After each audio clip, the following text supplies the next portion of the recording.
Shalom lagi semua, nama saya Edla. Saya seorang ibu dari ketiga anak. Saya hidup sangat sehat. Saya tidak makan makanan berlemak. Saya olahraga, saya pelari, saya nge-gym. Kehidupan saya actually pretty amazing. Dan akhirnya saya menjalani kemoterapi dan semuanya sembuh. Tapi namanya cancer kalau 5 tahun belum bersih itu bisa relapse lagi, akan kembali. Dan itu pindah lah yang namanya tadinya dari uterus, dari rahim, pindah ke cervix, lalu pindah ke payudara. Itu terus-terusan dari tahun 2016 sampai di suatu ketika di 2019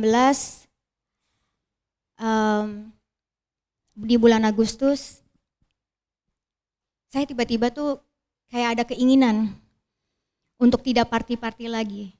Jadi waktu itu saya dengan 3 bulan yang waktu tinggal sedikit itu, ini teman baik saya, dan waktu dia mendengar kabar itu, dia selalu ada buat saya. Dan bahkan dia menemani saya untuk party-party. Jadi waktu saat itu tuh saya tuh bukannya saya mencari Tuhan, soalnya waktu itu saya belum Kristen ya. Saya belum pengikut Yesus. Walaupun KTP tapi saya belum pengikut Yesus. Jadi saat itu hanya kepikirannya, you want to live your life to the fullest. You live only once. So of course you just want to go party, you want to go to places that you never been before. And of course you want to do it with your best friend. Right? Iya. Anyway, suatu ketika di saat kita lagi party-party begitu, nggak tahu kenapa saya tuh nggak ada keinginan lagi, kayak I'm done with this, it's over. Dan di saat itu 2019 juga saya tiba-tiba kayak nggak tahu mau ngapain lagi gitu. Dan saat itu almarhum mertua saya samperin saya dan memberi saya Alkitab dengan buku renungan. Dan waktu saya buka saat itu dia ngajarin saya nih cara bacanya seperti ini. Dan di situ ada Matius 6 ayat 33. Dan situ berbunyi, carilah dahulu kerajaan Allah dan kebenarannya, maka semua akan ditambahkan kepadamu. Dan saat itu saya hanya menangis. Gak tahu kenapa, pokoknya nangis, senangis-nangisnya. Tapi sekarang saya tahu kenapa saya menangis. Itu karena Bapa, Abah, sedang memanggil anaknya untuk kembali. Dombanya yang satu, yang hilang itu telah kembali. Dan saat itu dia buru-buru menghampiri saya dan memeluk saya, dan disitulah kenapa saya menangis. Sekarang saya mengerti. Sejak saat itu saya mulai membaca Alkitab menjadi hal yang seru buat saya.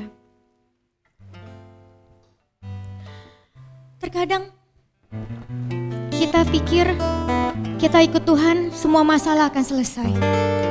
No.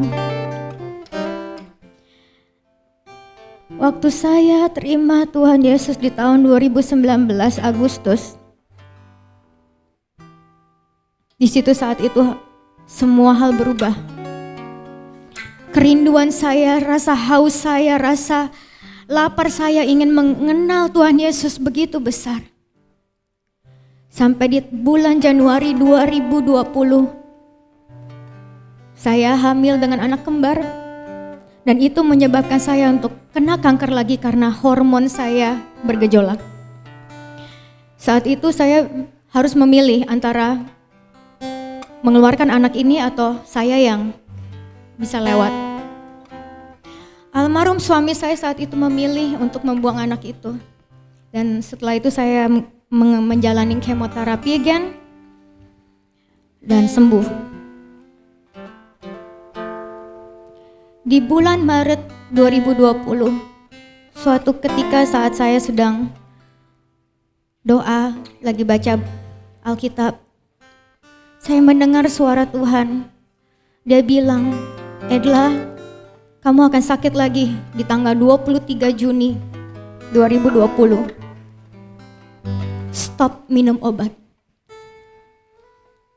Of course,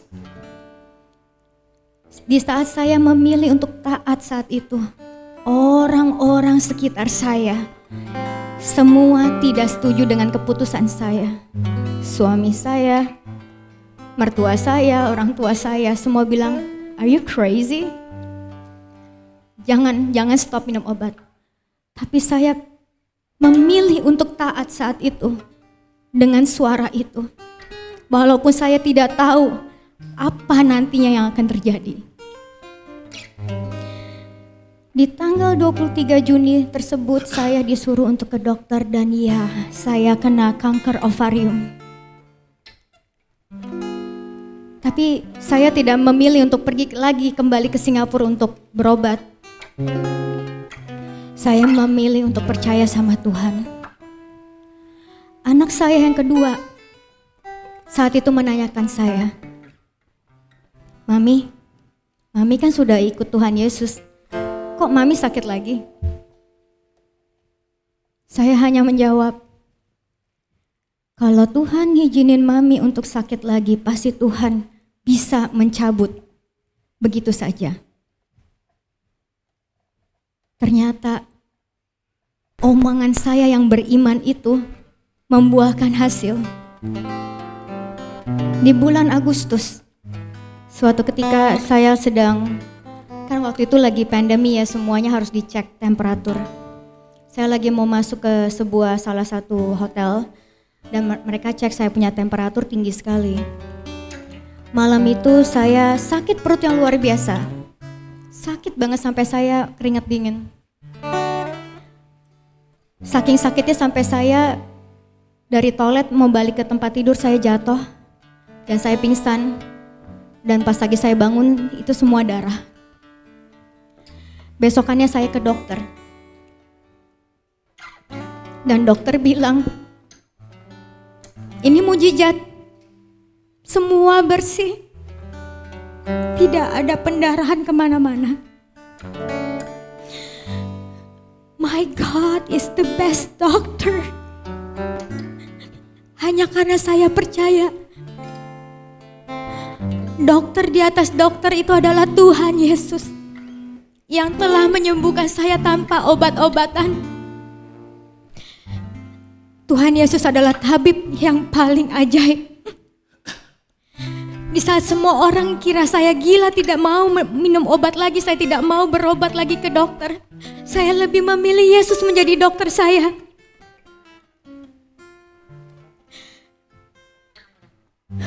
Sampai saat ini saya check up, puji Tuhan saya bersih.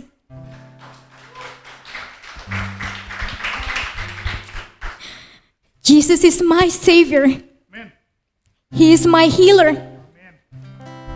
Waktu saya sakit, waktu saya kanker yang terakhir di ovarium itu saya sakit, saya cuma nyanyi satu hal setiap saya sakit.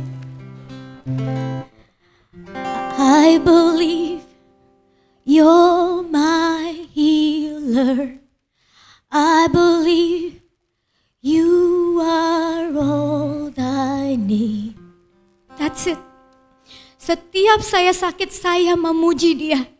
Setiap saya sakit sampai jatuh ke lantai saya pingsan, saya tetap memuji Dia. He is the answer. Yesus adalah jawabannya. Di saat saya sudah bolak-balik ke dokter kemoterapi, hanya Dia yang bisa sembuhkan saya sampai sekarang ini. Dokter mungkin bilang saya cuma 3 bulan, tapi sampai saat ini saya masih berdiri di depan saudara semua. Saya dan teman-teman sangat terpanggil untuk membuat lagu.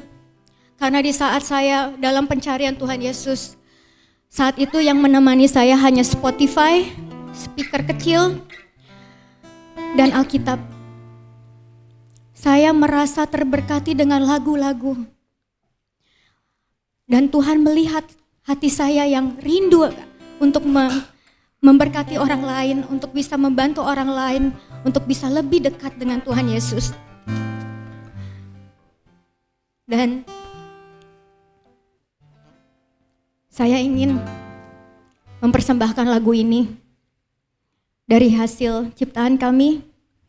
Semoga ini dapat membantu saudara-saudara semua.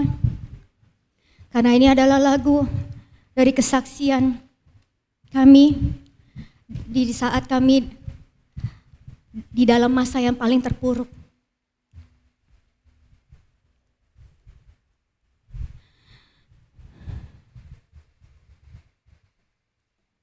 Lord Jesus, thank you.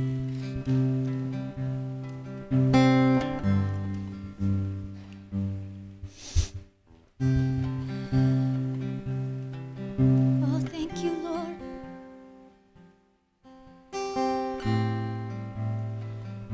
Thank you, Lord.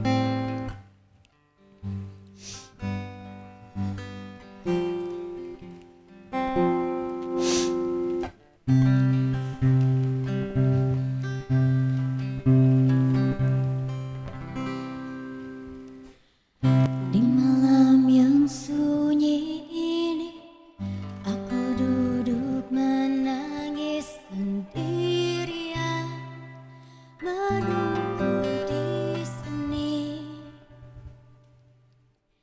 Setiap kata-kata belum terucap, namun kau tahu semuanya. Hanya kau yang mengerti setiap bahasa air mata. Ku tak bisa jalan sendirian. Ku membutuhkanmu di sini memelukku.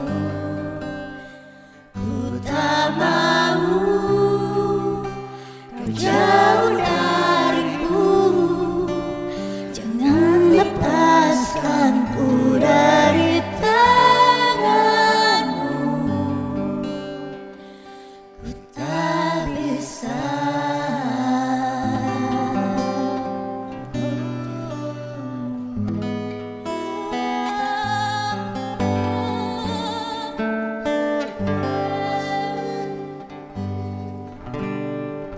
Setiap kata-kata belum terucap, namun kau tahu semuanya. Oh, hanya kau yang mengerti setiap bahasa air mata. Ku tak bisa jalan sendirian. Ku membutuhkanmu di sini memelukku. Ku tak mau kau jauh dariku. Jangan lepaskanku dari tanganmu. Ku tak bisa.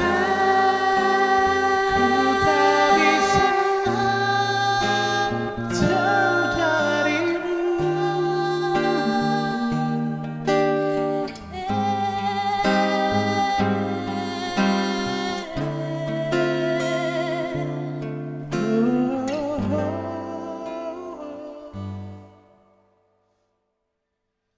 Ku tak bisa jalan sendirian. Ku membutuhkanmu di sini memelukku. Ku tak mau kau jauh dariku. Jangan lepaskanku dari tanganmu. Ku tak bisa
itu, apapun masalahmu, ingat, hanya Tuhan Yesus yang dapat membereskannya.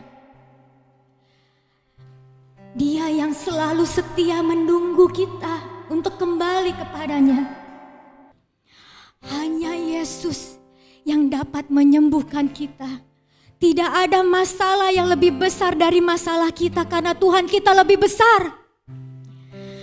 Jangan takut, jangan khawatir. Walaupun badai menerpa kita, Tuhan Yesus selalu beserta kita. Dia hanya bilang, jangan takut, aku selalu bersamamu. Percayalah, percayalah kepadanya. Mari kita bicara, bilang ke Tuhan, terima kasih. Terima kasih ya Tuhan.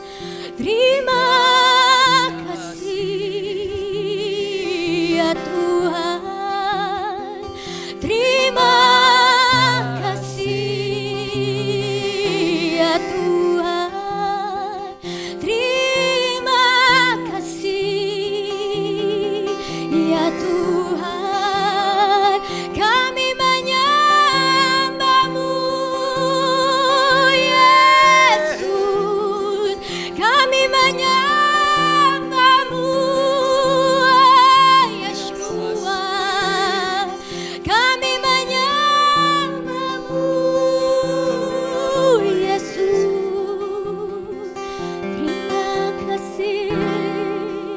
Terima kasih ya Tuhan. Saya mengundang Angela untuk menutup kesaksian ini dengan doa. Tuhan, agar kesaksian ini yang Erla bawakan dan juga yang lagu kami bawakan bisa membawa berkat untuk orang-orang di sini, agar jemaat di sini juga bisa merasakan kasih-Mu yang sangat luar biasa ya Tuhan. Thank you Lord. Agar yang sakit juga bisa dipulihkan, Amin. yang terluka juga bisa disembuhkan di dalam nama Tuhan Yesus. Dalam nama Tuhan Yesus Kristus. Amin.